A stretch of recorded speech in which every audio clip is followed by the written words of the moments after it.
Magandang araw po. Yung last video ko po, nagpasukat po ako ng eyeglasses dahil nga po nung labo ang mata ko. Pero wala pong nangyari sa eyeglasses na pinasukat ko. Tuloy-tuloy pa rin po yung paglabo ng mata ko hanggang sa tuluyan na po ako nabulag. Ngayon po, baka po nagtataka kayo na dilat na dilat ang mata ko pero sinasabi kong bulag. Totoo po, bulag na po talaga ako.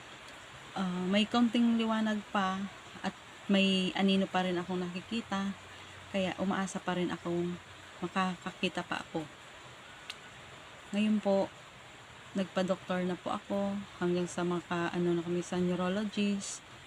Marami pong request, laboratory tsaka MRI.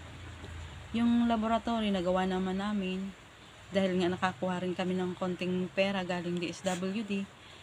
Yung iba, pang maintenance ko ng gamot. Ang problema po yung pang MRI, worth of 15,000.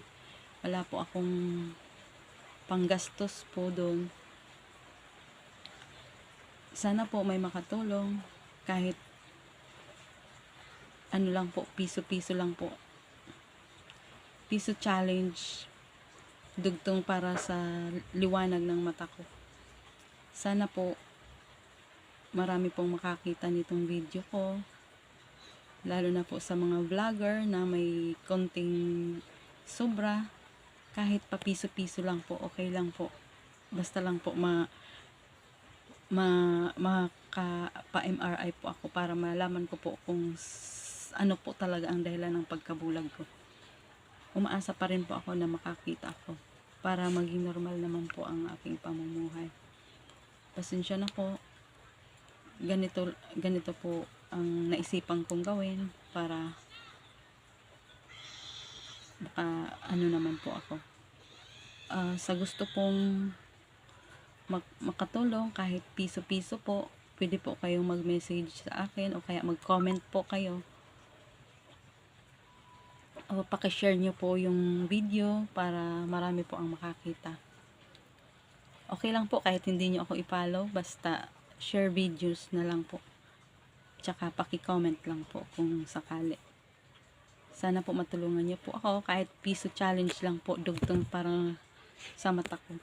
Liwanag para sa mata ko.